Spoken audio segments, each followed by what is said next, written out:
All right, this is exciting stuff here. I have two seasoned Toastmasters with me today to talk about contest season, all about contests, everything you've ever wanted to know, except for the rules, regulations, and what you should and shouldn't do. And I'm joined by both Amy Samet and Stephen Hall. And Amy Samet has been a Toastmaster for 22 years, and her home club is Laughing Matters. We're Laughing Really Matters. And I believe you are Sergeant at Arms, correct? Correct. I probably am, yes. I know. And you're also part of Master Speakers where we're speakers master their craft. I mean, and I believe you're Secretary and Sergeant of Arms and that club, correct? That is for sure. I'm fantastic. I'm on a roll here. Mr. Stephen Hall, you are a member of Dell Toastmasters. I believe you're holding no officer position this year, 9-year Toastmaster, if I'm not mistaken. And of course, at Master Speakers of Austin, we're speakers master their craft. Just one of those things that people viewing at home will have to deal with. You are, of course, the president. Yeah, I'm honored. Yes. And you drew the shortest straw. Oh. The reason I have asked the two of you here today is mostly because no one else would except my request. That being the case, both of you have experience contest-wise, and I mean international evaluation, tall tales, humor, and I wanted to spend some time because our publication this November is all about contest season. And I wanted to take this opportunity to let our reviewers get a better sense for why are you doing contests? What are you doing? How do you figure out this whole thing and talk through emotions and best ways to do this and that? And I thought, Amy, you have gone through many contests in your tenure with Toastmasters. Just out of curiosity, do you know how many contests you've participated in and maybe what the breakdown between international and other is? Sure, absolutely. I don't think it would be an exaggeration to say that I've participated in 100 contests. I've been in Toastmasters for 22 years. I throw my hat in the ring almost every year, almost every contest. And 13 times I made it all the way to district. International speech, I have done that, made it to district 5 times. Twice I won, twice I came in third. And then the humor speech contest, I've also done that 5 times, all the way to the district, and came in second twice, came in third once, twice I scratched, did table topics once, scratched, evaluation contest I won, and tall tales I came in second 1 time. Only did it once and I came in second. Okay, all right. So safe to say you have a lot of experience placing and showing. Thank you. Yeah, I guess that is true. Excellent, excellent. Okay, that's wonderful. Why am I here then? Because you're so handsome. I thought it would be appropriate to have a male. And again, you were the only one that answered my request. Okay. Exactly. So Stephen, from your perspective, again, you have participated, maybe just a little bit about, how many contests you've appeared in and if there's a mix between international and other. Whereas I don't have a count like Amy does. I'd been in Toastmasters all of 6 months when our VPE at Dell said, hey, we got contests coming up. And they said that it's a great learning experience, which is all I needed to hear. And it was for international. So I competed. Why not? I was facing my public speaking fears at that point and hadn't died yet. So figured if I could learn more by competing.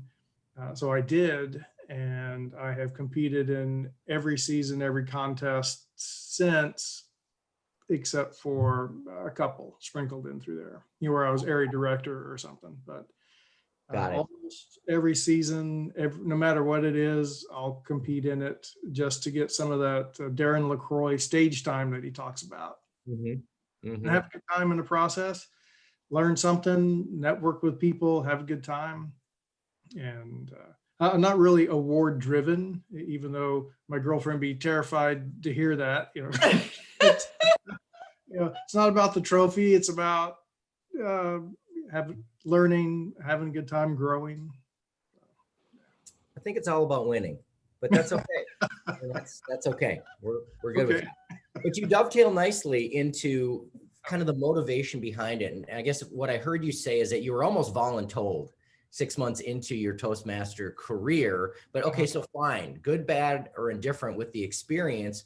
What motivates you, or who motivates you to keep coming back and trying? What's that all about? Oh, yes. So that great question, because I failed miserably at the first contest that I did. Well, it is, I didn't win the club contest, but because of some membership snafus, I wound up going to area, and that was terrifying. And I gave a politically motivated speech, which I didn't know at the time that that may not be a good thing. And I'm looking out at 40 stoic people, and they're all staring back at me about this gun nut talking about pro-gun things, and I'm wondering why everyone's not all rallied by it. So that was a fall on my face moment where I said, I just learned something. And that's all it took. That's what kept me coming back. I want to learn how to do this. I want to learn how to reach out and touch 40 individuals and try to get them to whatever react to my speech, and not in a political way. So Right. So it was really about that whole leadership and just kind of pushing yourself to be better and to get better at speaking in front of audiences, more so than, winning a piece of hardware, as it were. yeah, it's wasn't so much about the trophy as it was a personal challenge for me to what can I learn to do better the next time. I'm an engineer, so that's all it takes to motivate me. Got it. So Amy, there's a lot of reasons why people go ahead and compete. And I'm kind of wondering maybe who or what motivated you to get going on this 22 years ago, and what keeps you motivated to do something like this?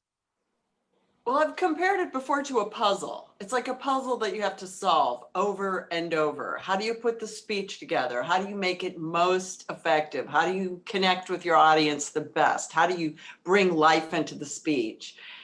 How do you craft it and construct it? And it's a puzzle over and over and over, and it never ceases to be challenging. It's a lot of fun. You have your friends supporting you and helping you, and it goes both ways. When my friends compete, I'm always there supporting and helping them. So it's like a team effort. It's challenging. And another thing about it that I really love is it shows me year after year that I can still do it. And so it's like practicing keeping your mind alert and sharp. And hopefully I won't become senile more so than I already am. Kind of proved your point just by saying that, but that's okay. We Amy, I think that most people who know you or have seen you compete realize that there's a humorous side to the majority of your speeches. Now, that's not to say that there isn't an undertone of seriousness, but your style is very inject humor. Maybe it's a defensive mechanism here or there, but when you go ahead and you write or you deliver a speech, how do you know whether there's enough or too much humor in that speech? Oh, there could never be too much humor. I should be so lucky that I would write a speech with too much humor in it. That would be too great. There was another very successful Toastmaster. He won district a couple of times, Scotty Birch, and he used to say, I write my speech and then I pepper it with jokes. And I would say, I round up all my jokes, I herd them together, and I force them to be a speech.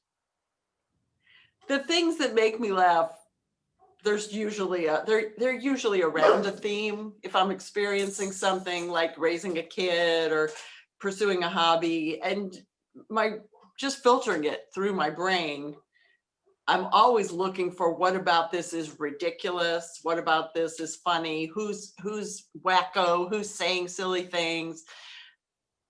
That sticks. And that's what I make a speech out of. I hope I answered your question. No, you did. That's great. And you recently gave a speech about your brother and his passing and Oh, yeah. that. and about the whole family. And certainly there was some humor sprinkled in there. There has to be, right? But the story, the message wasn't humorous in nature. So why did you decide to give a speech that really wasn't humorous, yet had humor in it, but it touched us in a much different way? It seems like a departure from the Amy that we normally hear from.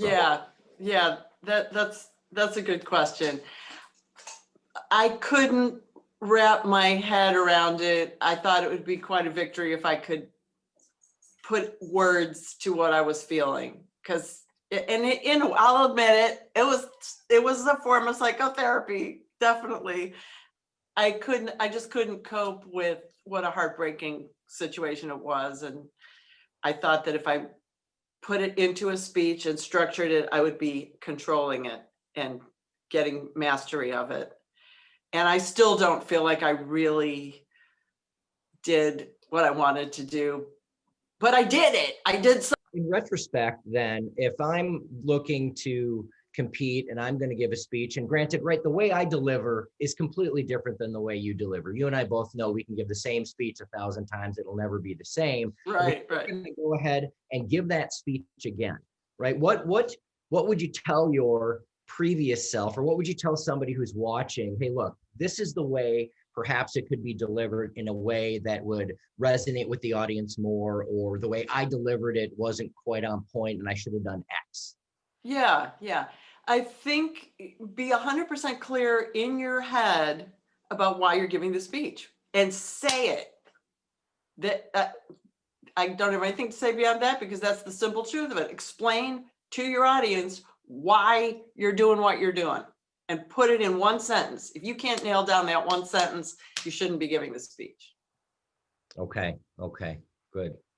Stephen, a couple of years ago, you successfully made it to districts, and in your speech, the emotion really came through. If I'm not mistaken, a tear was actually shed, and I don't say that lightly. I mean, you actually had a tear, which sometimes is viewed as extremely intense. Wow, that's really going to make a difference. While other people feel, wow, he kind of took it too far. I mean, you don't actually cry in a speech, you just become emotional. So I guess we saw a range of emotions. How much emotion should help or hurt a winning speech, or could help or hurt a winning speech? Yeah, emotion has to be there. Otherwise, for me, I have to feel it at least a little bit in order for it to come across in my words to connect to the audience. And if you're just doing it by rote, of just robotically giving the speech, no one's going to feel it. I suppose you can fake it to some degree, to fake the emotion. But for me, I have to visualize the events. When I'm up there talking to my father in one scene, I'm running in the Army in another, and I'm talking to my ex-wife in the third act, so to speak. I'm reliving that to some degree. And now I sound like an actor, I guess. I got in touch with my emotions. So I kind of touch it and I visualize it. And therefore I live it a little. And I hope that comes across in the speech. And at the point you're talking about, I can remember the point where I didn't just touch it, I grabbed hold of that emotion and darn. And I went over the edge, got a frog in my throat. And I agree, Harlan, that you should be in touch with it, but not grab it by the neck, because if it affects your presentation, then that's too much. And in that case, hard to say, because some people told me it was great. They were choked up. Others went, oh, poor guy. He went too far, and it messed with delivery. I've seen great speeches though, where they've almost, well, no, they were bawling up there. And whereas it was a touching speech, it wasn't a technically good contest speech though. For contest speeches, I suggest treating emotion like maybe a campfire. get close enough to get warm, but not so close that you get burned. Okay.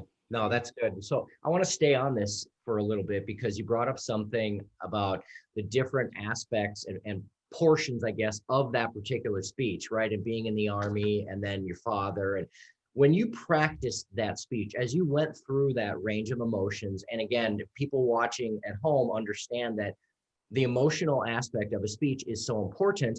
Did you basically practice your speech in sections, or did you just sort of do it all the way through and you were able to sort of exude those different emotions, or did you have to compartmentalize each part of your speech to then be able to go on to that next? I learned something new during that contest season. Normally, I would start at the beginning and just go through it with the hills and the emotions.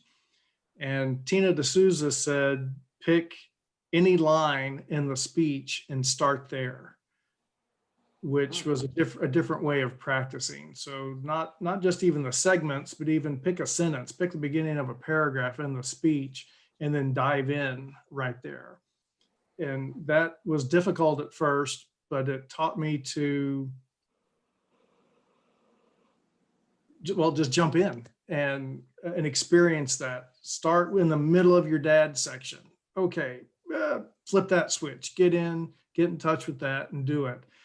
When maybe to your original question, I was almost like compartmentalizing, jump into this box, maybe do that, jump into the Army thing, or mix them up. And that way I could flip flop and be bipolar and multi-personality or something. And That's a really good point, and good for our viewers, because there is such a range of emotion in many speeches, and it isn't just, oh, it's all funny and then we get a little bit of sullenness to it, but you really have to be able to ebb and flow, as you said, in order to really command your presence and get your message across. And one of the things, Stephen, that you talk about is, and I know you didn't come up with it, but it resonates with me and everybody, is this whole idea of think, feel, do. Right? That when you're delivering this, right, what is it that the audience should take away, right? Keeping your audience in mind. And so if we just look at your speech, what is the think, feel, do for a speech that talks about your career in the Army, talks about your relationship with your father, your ex-wife, right? What are you trying to convey to me as an audience member? If you're talking about that specific speech, then it was my closing statements of, you've done your best and only you know that.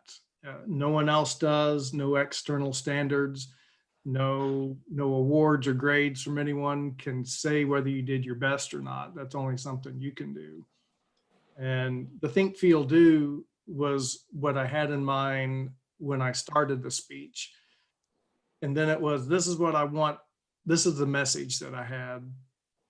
And then what stories in my life supported that message is how I come up with the premise, the think, feel, do, and then looked into my life for examples to build a speech on top of that. Okay, that's great. There are many different ways that we go ahead and try to understand our audience.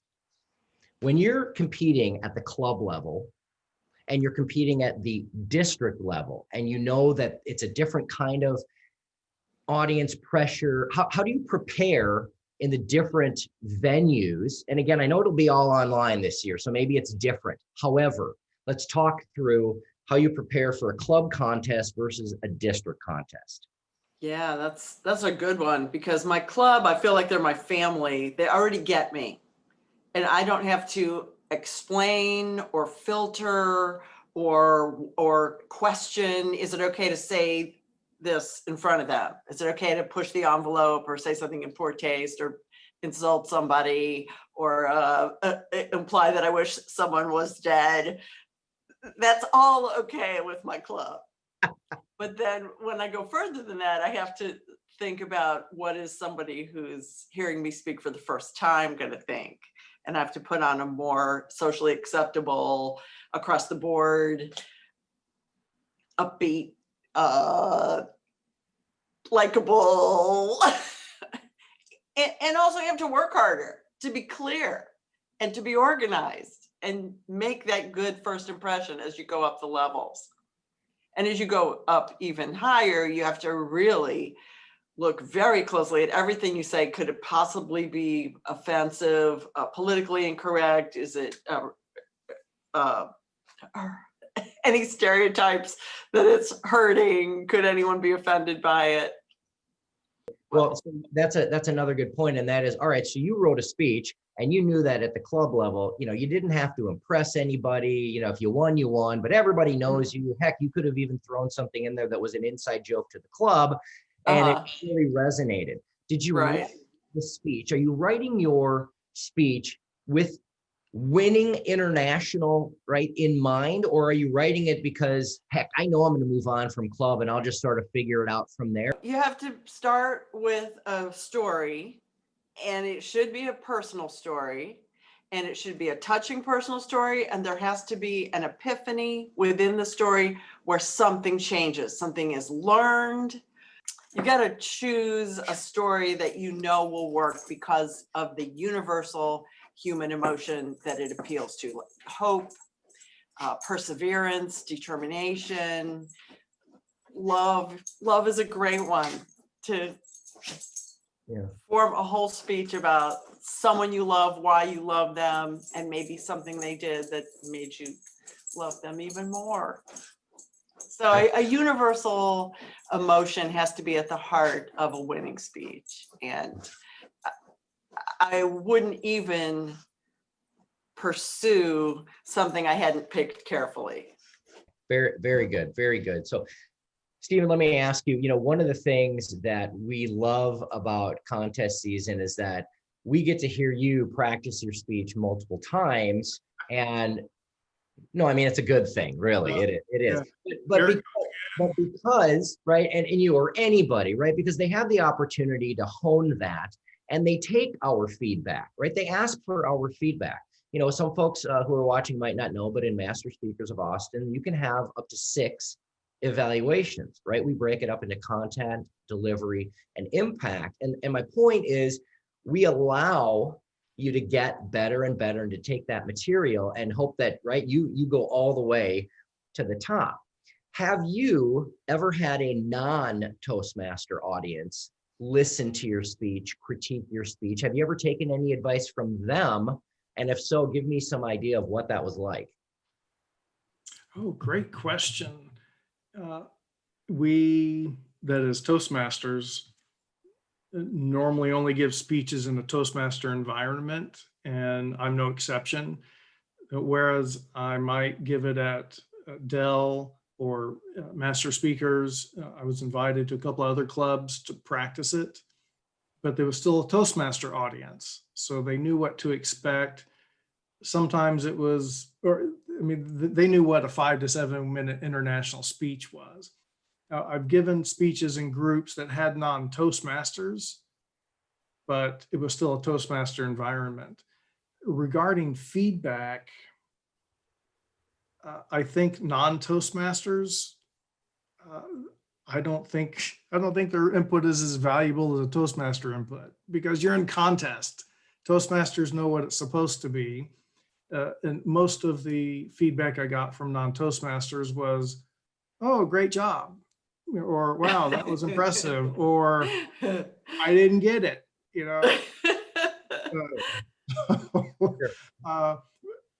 But then our process and contest isn't to be a keynote speaker at different organizations, maybe at some point in your career, but for the point of contests, I think the Toastmaster feedback is the most important anyway.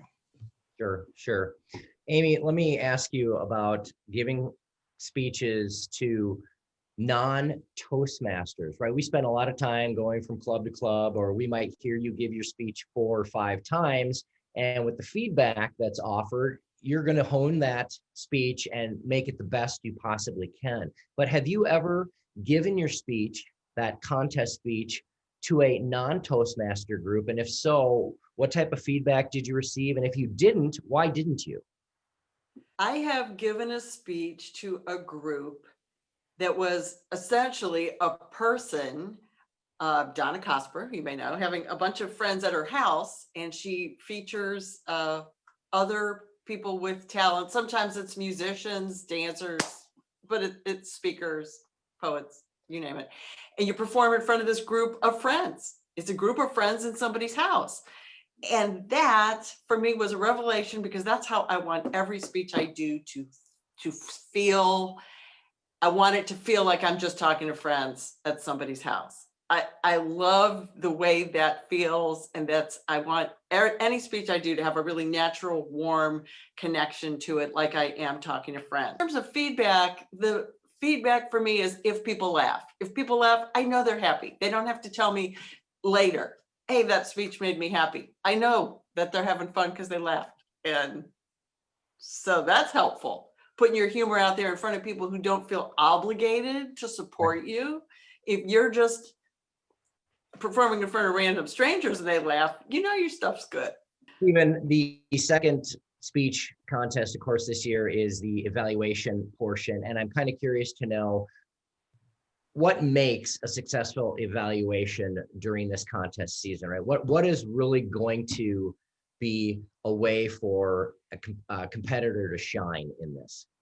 So when people in clubs ask me, Dell, and they're wanting to know how to give a good evaluation, I just have 3 words for them about giving it. And I said, make them cry. I want the speaker should be crying when you're done, but in a nice way. That is, and yeah, I know that's tongue in cheek, but just like Amy said, I want something, feedback to be critical but nice, something that isn't obvious. I've seen evaluation contests. In fact, the one that at district, I was the test speaker, and all 8 or 9 competitors came out and gave the same evaluation. And I went, no, they all just picked the low-hanging fruit from it. That, or I gave an awesome speech, I don't know. But I think the person who won had some unique insights for that. And that made me as the speaker go, wow, I didn't think about that. And I think that made them stand out from the evaluation. So some critical thinking, some creativity in what you think they could be different. But if those first 5 things that come to mind, all your other competitors thought about that already. So come up with a unique twist on it, and then make them cry. Make the speaker go do like I did and go, wow, that was quite insightful. Good. Okay, that's great. I want to preface this question to you, Amy, by saying, again, we're not here to talk about the judges' ballot or how they're going to vote or what the rules of a contest are, but just from an evaluation standpoint, what are some tips and tricks? What are some perhaps do's and do nots that you've seen, well, you've given or you've seen other people give that you knew were really great, or ooh, you need to avoid? Okay, a good evaluation, absolutely not a performance by the evaluator. Absolutely not the evaluator retelling the speech or responding to, like if it was a speech about New York. Your trip to New York was interesting. Wait till you hear about my trip to New York. Not that. It should provide a service to the speaker. That's it. You are a service provider. You're providing a service to the speaker. How can they know their own skills? How can they build on their skills? And what can they do to improve? And I would even isolate the one thing. What is the one thing that is holding that person back from being an award-winning speaker? Identify that. And if it's only one thing, that's fine. Just hammer it home. Give them something to truly understand and grow on. Got it. Okay, excellent. So Stephen, let me turn to you here and ask a couple of different questions. First off, from an evaluation perspective, if I'm competing in the evaluation contest, what are some do's and do nots that you would recommend? Amy, well, it's kind of like following Amy in an evaluation at Master Speakers. You know, what she said. I was at a contest once, an area, maybe even division, and the winner had memorized the evaluation. And by that, I mean, it was like a horoscope. It could apply to any speech where they had memorized things like more vocal variety would have allowed more emotion to flow to the audience. Oh, no. Your body language was blah, blah, blah. And each little phrase was like a modular evaluation. They had memorized phrases. Technically speaking, it was a beautiful evaluation because it was all accurate. But as a seasoned evaluator, I could see it was a bunch of BS. And oops, well, they won. So maybe that's bad advice, or at least maybe those judges needed a talking to. I would definitely not do that. I know that person, maybe it was just area, that person didn't go any further because people caught their BS. So yes, vocal variety has a certain, for example, certain things that you need to benefit. And if the evaluation included that, fine.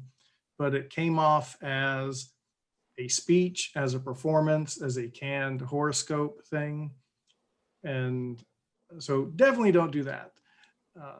So that's a do, that's a don't. The do is, I still have to go back to what I said earlier.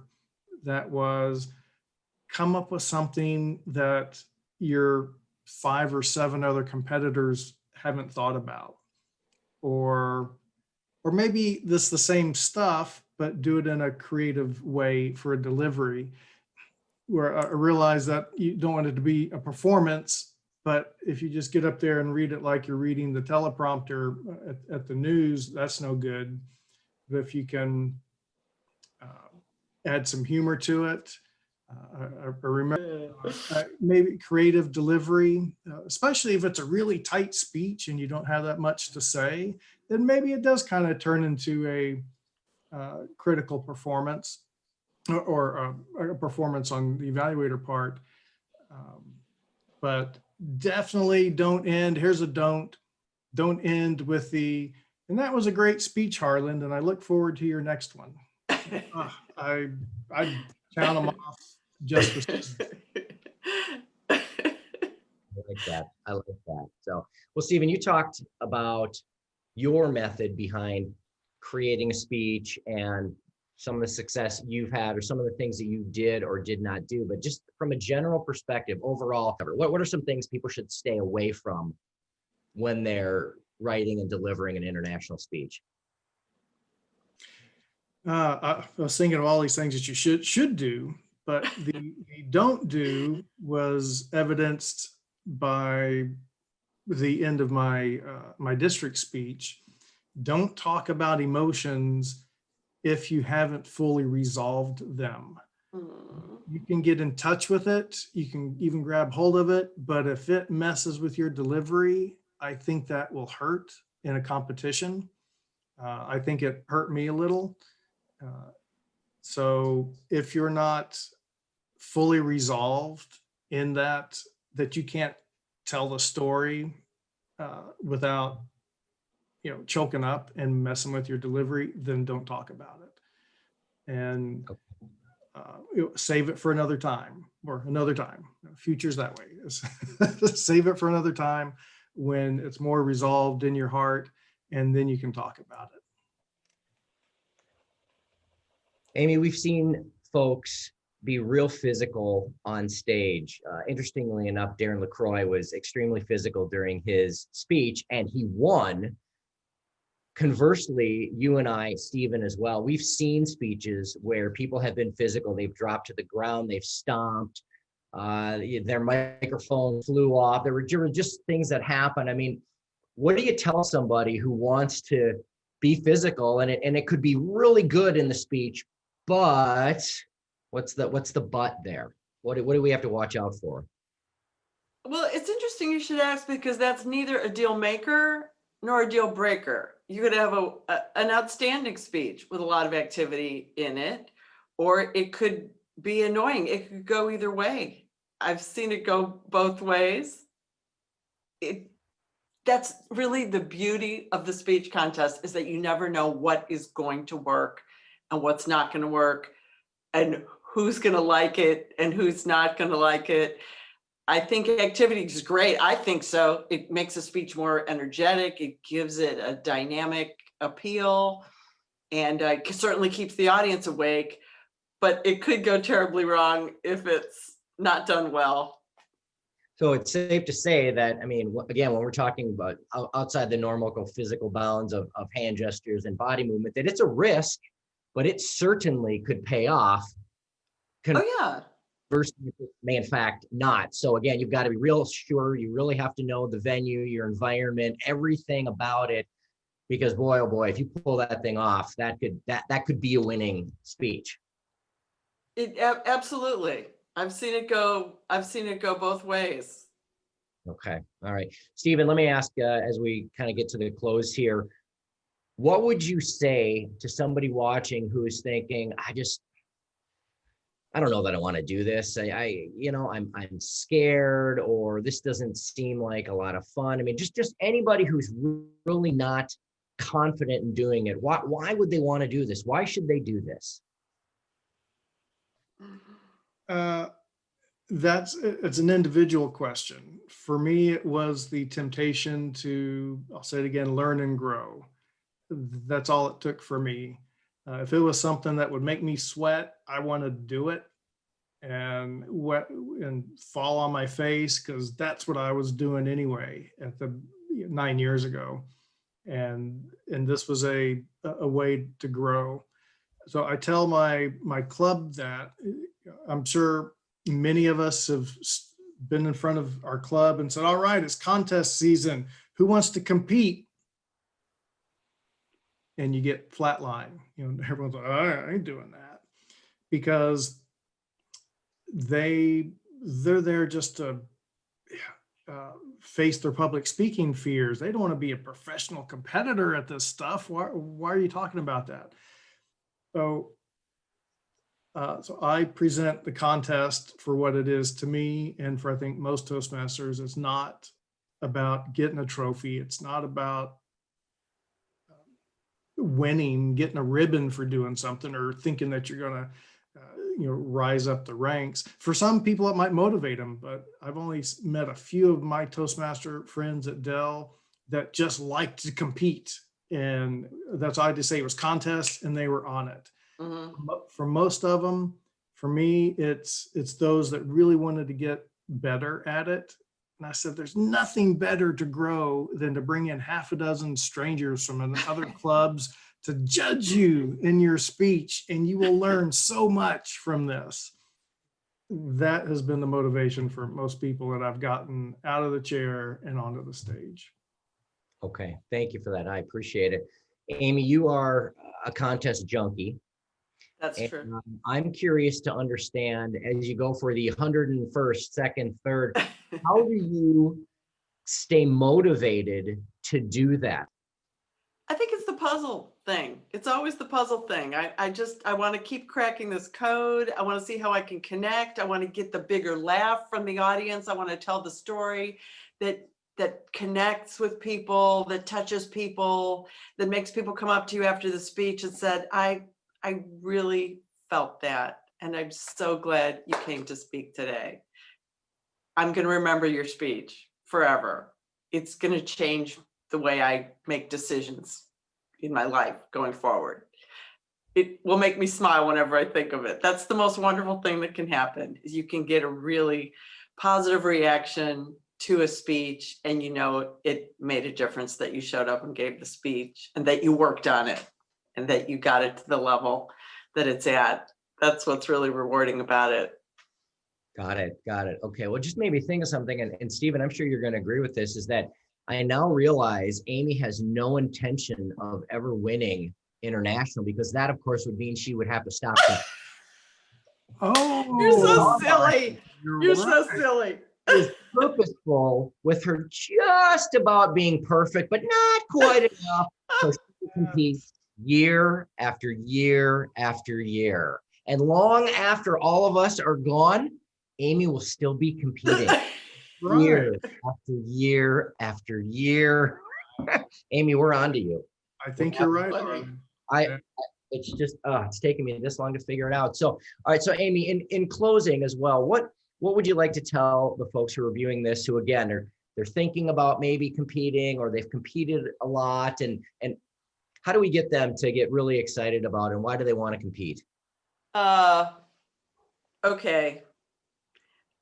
I will share a little anecdote, and that is that this one time near the beginning of my Toastmasters career, when I made it all the way to district, and my entire self-worth and all of my happiness was bound up in winning. I wanted to win so bad, and I believed that I would win, and I didn't win. And on the way home from that contest, I cried all the way home in the car. I said, I can't go back and face my club. I'm going to have to quit Toastmasters. I'll never compete again. This hurts so horribly bad. And then as I'm driving home, about halfway home, I'm thinking, or I could come back and win and really, really try. But I can't allow myself to get hurt as badly as I did in losing that contest. It was horrible. It was horrible. So I made new goals. The goal was no longer to win. The goal was to have a good time. I want to have a good time giving that speech. Second, I want the audience to have a good time. And third, I want to put forth a performance that I can be proud of. No matter whether I win or lose, I want to be able to say, I'm proud of the job I did. I'm glad I did it. Members of the audience benefited, and maybe I didn't win, but damn, that was a good speech. And I believe that in my heart. So those are my new goals.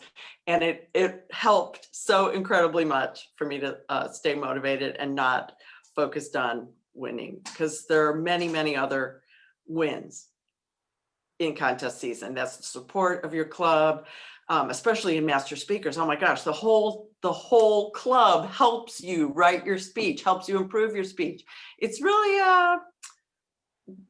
it's unbelievable. That's the only word I can use to describe it. The first time I went to a master speakers meeting, and I thought, these people are really sincerely supporting each other. I love it. Great story. Great advice as well. No, that's good. But seriously, thank you both for taking the time to do this. The goal here really is to just have a little fun, but also to make sure that folks understand that it's a really great experience.